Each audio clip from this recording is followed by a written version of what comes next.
Hello friends, welcome to PDF for Exams YouTube channel. Today is day 17 and we are studying geography. In this video we will be learning about rocks, minerals and soils. So starting with rocks, have you ever seen rocks? I would say yes, because in most of the kitchen a rock is available. Granite, it's a kind of rock.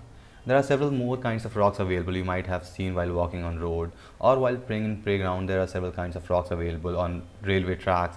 So there are many kind of rocks available on the earth. So where are these rocks found?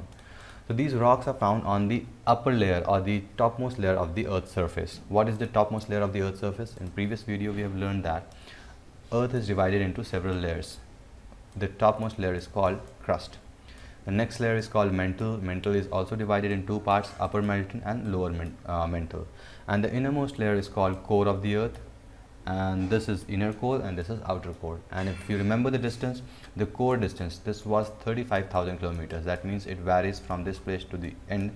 It's around 3,500 kilometers. Whereas this mantle lies in 2,900 kilometers. And this crust height is around 30 kilometers, varies depending upon the surface. For example, if you are assuming or digging the crust from in an ocean, it won't be 30 kilometers, and if you start digging from a mountain, so it will increase or it will be more than 30 kilometers. But generally if the land is smooth or plain, from there the height of this crust would be 30 kilometers. So in this topmost layer of the earth, rocks and minerals are found. Minerals are also found in the lower layers also, but these rocks are mostly found on the topmost layer of the earth, that is called crust. Now the science of studying rock, this is also an factual point, you might remember this, and in your one day examination, if you are preparing for that exam also, it may ask over there, what is the study of rocks? So it is petrology, and of course petrologist would be the person who study rocks. Okay, now rocks varies.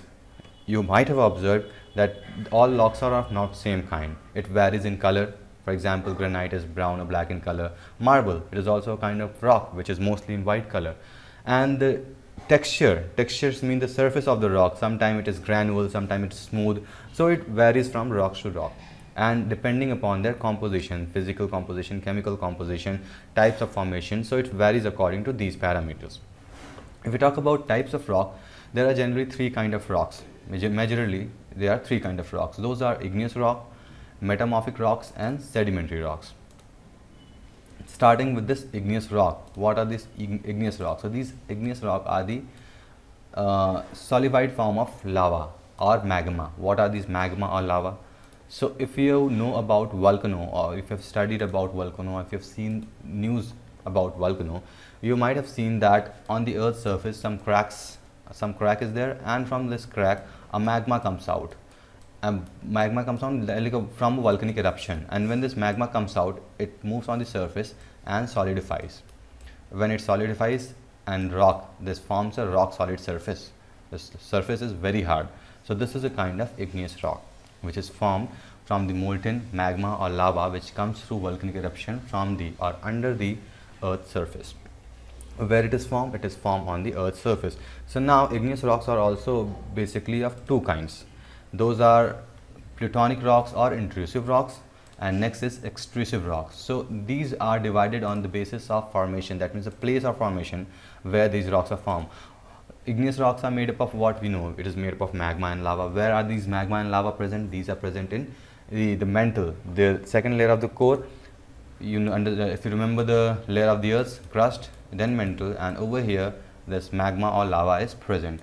When this erupt, the rocks are formed. Now it's not necessary that these rocks or this magma will come out. All the magma doesn't erupt outside.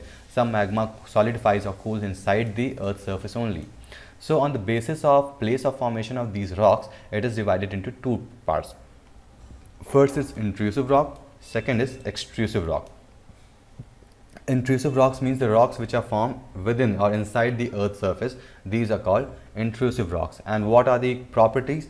Big size crystals, that means large grain to be formed. So when it it gets enough time to cool. What happens when it comes on the earth's surface? We have many other factors like pressure, temperature, water. We have many other physical factors which are responsible for solidifying of these rocks. But when they solidify within or inside the earth's surface, when these solidify within the surface, so you can understand this by looking at this diagram. Just a minute. So if this is the Earth's surface and this is a place of eruption of magma, and this magma founds a crack and it comes out. Few magma or some magma can come out, but whereas few magma can find other path also. They find these path also. So magma try to move these through these path also, but it doesn't appear or erupt from out of the Earth's surface. So they start cooling here itself inside the Earth's surface only. So these kind of rocks are called plutonic rocks, and over here we can see there are no physical factor responsible for solidifying of these rocks. So their characteristic would be big size crystals. So this is a kind of igneous rock. The second kind is extrusive rock, lava or volcanic rocks. Now it would be opposite of this, as these solidified within the Earth's surface, whereas the magma or lava which erupts outside the Earth's surface of crust, that gets solidifies outside over here with the help of external physical factors like temperature, pressure, water and many more. And these forms fine grained crystals. So if you see a few rocks which are very fine, very smooth in nature, if you touch those rocks, those will be very smooth. So those are called volcanic or extrusive rock. And what are the basic compositions? So these rocks will be consist of basic oxide like iron, aluminium and magnesium. So we'll study about these oxides or minerals later in this video. So for now you can just remember that the extrusive rock consists of iron, aluminium and magnesium, and because of this content, the color of rocks are dark in color.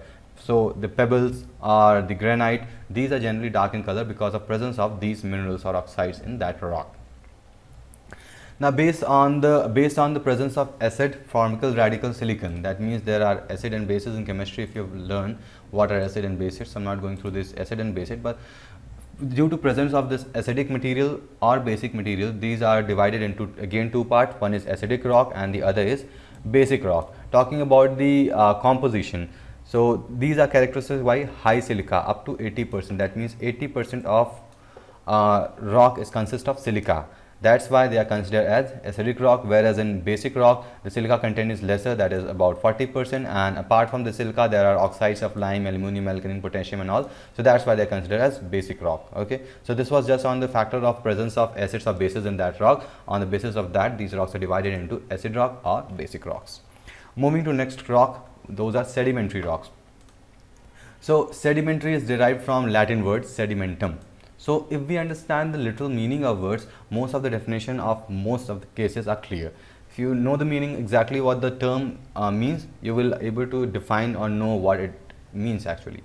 So it is derived from the term sedimentum, which means settling. So what do you understand by settling? So whenever you move out in camp, or whenever you go to go somewhere and come back, you settle down at your home. So similarly what happens, these rocks, there are several kind of rock due to external exogenic pressure, temperature or denudation or weathering. Denudation means what happened? Denudation, what are these denudation agents? Like water, air, glaciers, these are denudation agent. Now with the help of these agents, what happens? Few rocks breaks away. I'll tell you example by drawing a diagram, then you'll understand better.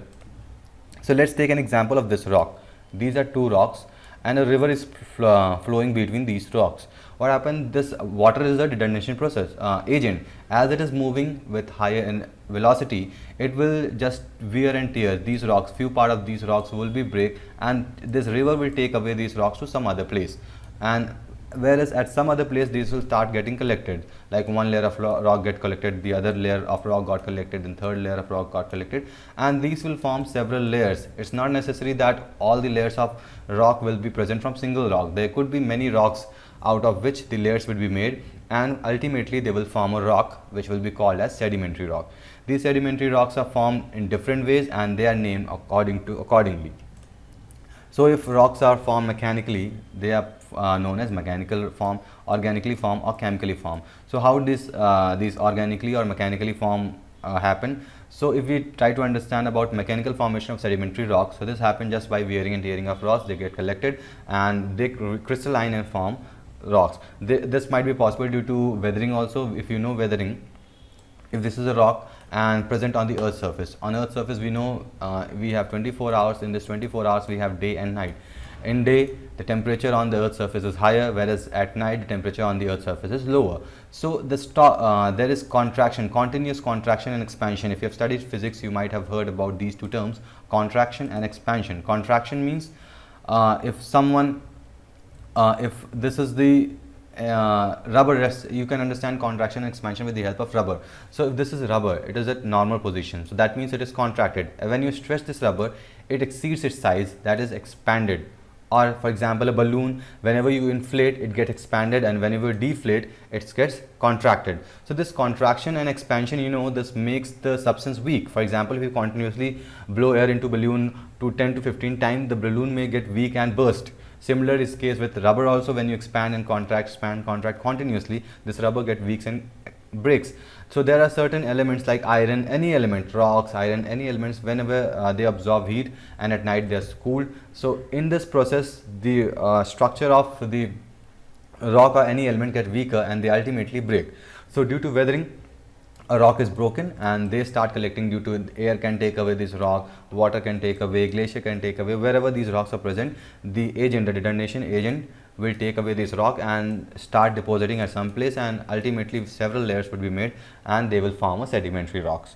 Next is organically formed. Organically means there are some structure. This means a few like natural fossil fuels. You know, coal is a fossil fuel. So how this coal is formed? We know the process. When all the plants, biodegradable animals, anything, whatever those are, when they are buried under earth for thousands of years under heavy pressure, they form rocks. Those are coal is an example of those kind of rock. The other is chemical form. Chemically formed means some chemical reaction takes place. For example, lots of oxygen is present in some rock, and when water comes in contact, oxides are formed. So similarly, some chemical reaction takes place, and those kind of rocks are called as chemical formed rocks. So this was all about sedimentary rock. Moving to next kind of rock, that is metamorphic rock. So from where this metamorphic word come from? Again, as I said, if you know the literal meaning of the term, you'll be able to define and understand what it means. So this metamorphic comes from, it means the change of forms. That means it doesn't originate from somewhere. The form of the other two rocks, that is igneous rock or sedimentary rock, when they change their form, those rocks are termed as metamorphic rock. How did change the form? Just due to external pressure, volume or temperature. These are the external agent. Under these, whenever the structure of rocks, for example, if on the earth's surface there is a sedimentary rock, so due to this external pressure, volume and temperature, the composition, the molecular filling for how our rocks or any elements, as we know, atoms are packed closely or far away depending upon the type of the substance. So we know there are three kind of matter: solid, liquid and solid, liquid, gas. Rock is a solid, so in rock we know, just a minute. So if we consider this is rock, there are several atoms present. This atoms or molecules, those are present and form a chemical composition, atomic composition or molecular composition. So when with the help or due to this temperature, volume and pressure, when the alignment of these molecules or atom changes, their structure changes. So that ultimately forms the metamorphic rock. Okay.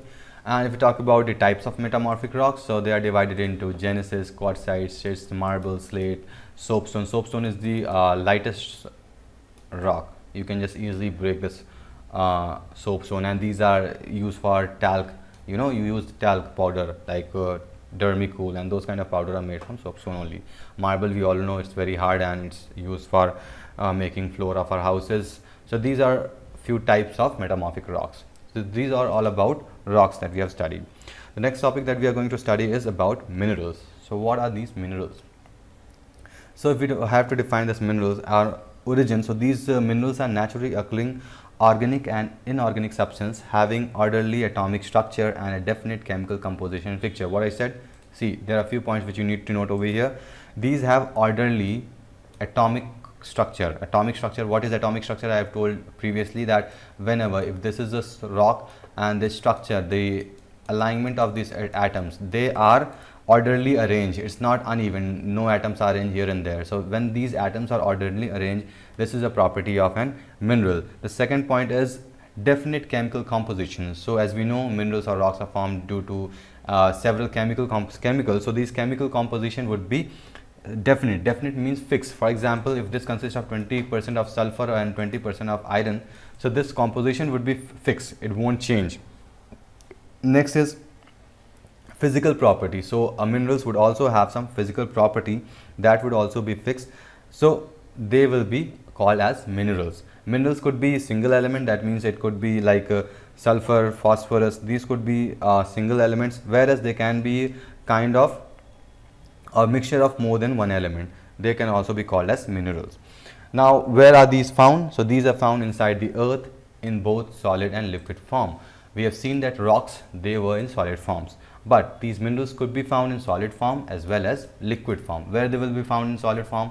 In solid form, they will be present in the uppermost layer of the earth crust, whereas this will be present in liquid form in the mantle. We know in mantle we have magma and lava, and this magma and lava consist of several elements which could be a source of many minerals for us. So these are called minerals. Now, what are the physical characteristics? There are physical characteristics. First, before that, let's see what are these minerals. We have already seen. There are few facts which you need to know, that what is the composition of earth. So our earth consists 41% or 47, I don't exactly remember, 47% of the earth consists of oxygen. This is also kind of mineral, or O2 is a gas although, but our earth crust consists of 47% of oxygen, 28% of silicon, this is an important element, and 8.1% is aluminium, and iron is about 5% of entire earth crust. Okay, so these are the minerals. And if we talk about the physical characteristic, so these physical characteristics are crystalline in nature, external crystal form, that means externally, if it is in solid form, they will be crystalline form. Cleavage and fracture, these minerals have tendency of cleavage and fracture. Cleavage means if this is a mineral and if we break this from center, the alignment or the point from where it breaks would be uneven. That means if you see that surface, that would be uneven, that is called cleavage. Whereas fracture, whenever you break a mineral at center or from anywhere, the line would be very smooth through which it breaks.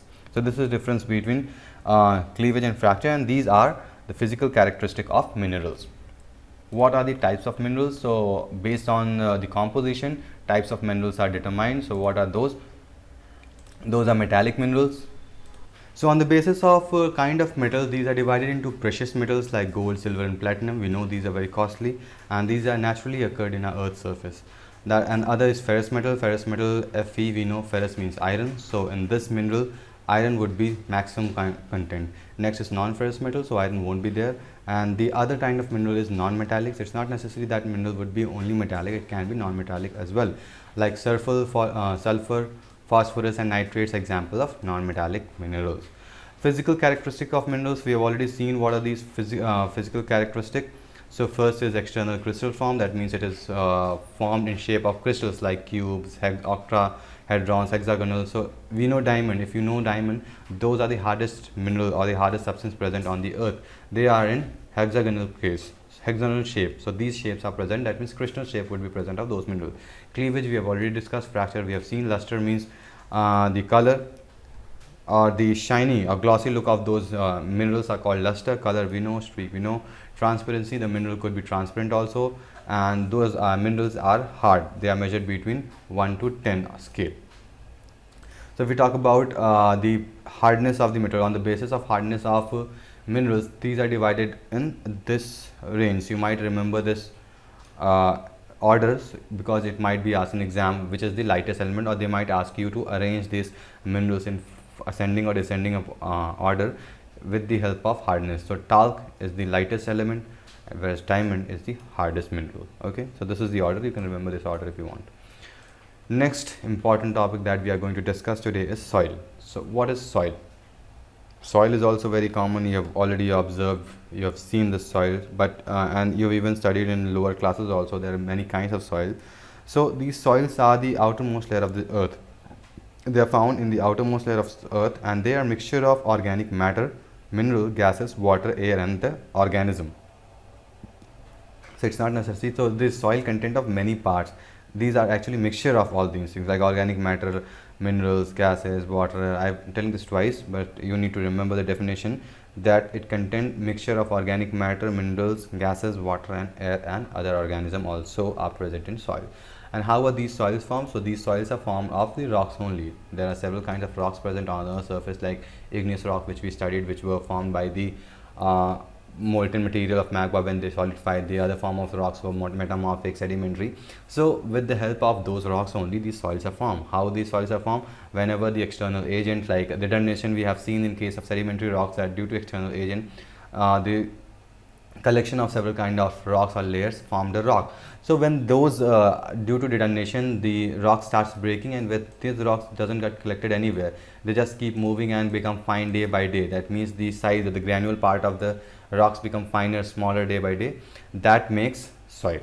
What are the characteristics of soil? If we talk about the characteristics, the first is soil texture. So on the basis of texture, how they look, how the particles are, the size of mineral particles, whether they are small or they are clay, sandy, water holding capacity. So these are comes under soil texture. So in texture we can see there is a kind of loamy soil. So this loamy soil means equal proportion of sand and clay will form a loamy soil. Based on soil air, that means there is air also present under the soil, because if it is not present it won't allow any kind of plant or organism to survive or decompose in soil. So air needs to be present in those soil. So what happened, the air content of soil is very vital, very important, both to itself as well as organic life within it. So I've already told this. Next is soil water. Soil water means there are several soils which hold water, whereas the other soil which allow to percolate the water and they doesn't hold water. So if you see, or if you just experiment yourself, when you pour water on sand, what happens, all the water get poured. That means all the water comes down and collects somewhere if you have kept something below those sand, and it gets dries very soon, it gets dry very soon. Whereas if it is a clay, if you put water in clay, it will hold the water itself, it won't allow the water to move out of it. So those are the soil content of water. Next is soil color. So there are several kind of soil present on the basis of its content, like red soil, black soil, alluvial soil. So these are the many kind of soils. Factor of responsible for formation of soil. So parent material, the parent material is rock, which I have already told. Rock are the parent material from which, due to external sources, detonation agents, these soils are formed. And apart from this detonation agents, several climatic factors like temperature, pressure and volumes, these are also responsible. Not only the temperature and pressure, the plants and all. For example, if any plant is sowed on ground, so they will spread their roots under the ground, so that may also break rock and convert it into a soil. So these are the climatic process. There may be very biological process, chemical reactions. So these are the things which forms our soil. Next is biological factor. What are biological factors? So we have seen the soil of organism living, and it comprises of ecosystem. The active component of soil ecosystem are vegetation, fauna, including microorganism, and man. So we also help or support in formation of soil. Whenever we walk on roads, due to friction, the road tears and wear, and that also convert to soil, because soils are the finest particles which are present on the earth in terms of rocks, minerals and soil. Or if we compare this, so what are the biological factors? Vegetation, the grass, plants and all, and microorganism, the microorganism, all the kinds of small animals which are living on the earth, man, time, relief. So these are kinds of things which are responsible for formation of soil. There are several stages of formation of soil. That means how in stage 1 what happened, in stage 2 what happened, in stage 3 what happened. So in stage 1 what happened, this is called rock pulverizing stage. Rock pulverizing stage means when rock starts breaking. How this rock breaks? They break with the force of wind, air, rain, freezing, thawing, water, earthquake. So there are these factors with the help of what rock start breaking, and it get mixed up. Many air and gases start mixing in those rocks. In stage 2 what happened? The early stage of soil are formed. The early stage of soil are formed. That means fine small grains are formed in stage 2. And in stage 3 what happened? Pocket of soil have formed to extend that some larger plants with roots can grow on it. So there are certain plants cannot grow everywhere. This is very clear to you. If you bury a seed in a rocky place, the plant won't grow. Few plants can grow in crystalline or heavy soil granular particle, but most of the plant grow in alluvial soil. Those are very fertile in nature. That means it has space to hold water. It doesn't hold too much water. It holds the moisture up to required level only.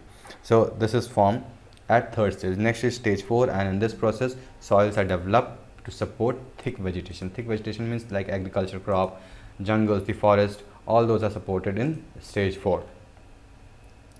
So these are the form and soil classification. So these soils are classified into several kinds.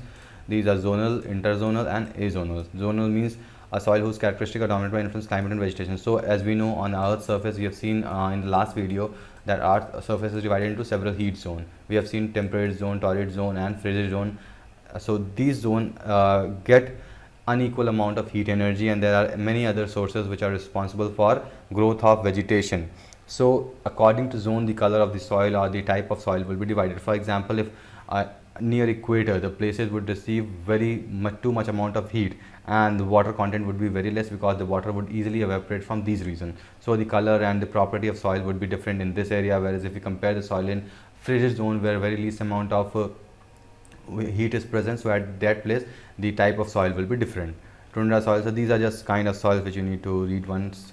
These are not very important, you just have to need to read these soils. And if you want to learn about types of soil in India, so in India various soil like alluvial soil, black soil, red and yellow soil, lateral. So these are kind of soils which are present in India, and out of which alluvial soil is the most fertile soil, which are used for agriculture crops. Black soil are used for growing cotton and all. So all soils have their own property, and different kind of plant can be grown in different kind of soils. So it depends upon the characteristic of soil, how much water they hold, and it also depends on the characteristic of plant. For example, few plants need very less water. So cactus, if you remember, although no one is doing agriculture of cactus, but still cactus are the plants which require very less amount of water. They can even survive and grow in desert also, whereas plants like rice, wheat, those need good kind of soil and heavy content of water, so they can grow in alluvial soil. Whereas cotton, these also need different characteristic and mineral for their growth, so they can be grown in black soil. So and saline soil means barren land where nothing can grow, because the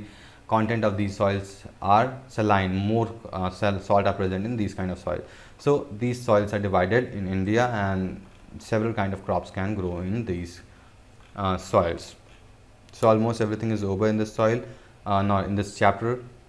If you have any queries regarding anything about this day, you can ask in the comment box. Although these are very factual information, there is nothing conceptual in this video, that's why I didn't went through every concept. In next video, most probably we will start about the geomorphology. This is also part of geomorphology, but over there in next video we'll see the concept, how the continents were formed, how the sea were formed. So those are little conceptual things, so I'll discuss them detail. So that's all for today's video. I hope you understood everything. If you have any doubts, you can always ask in the comment box. Thank you for watching. Goodbye. See you in next video.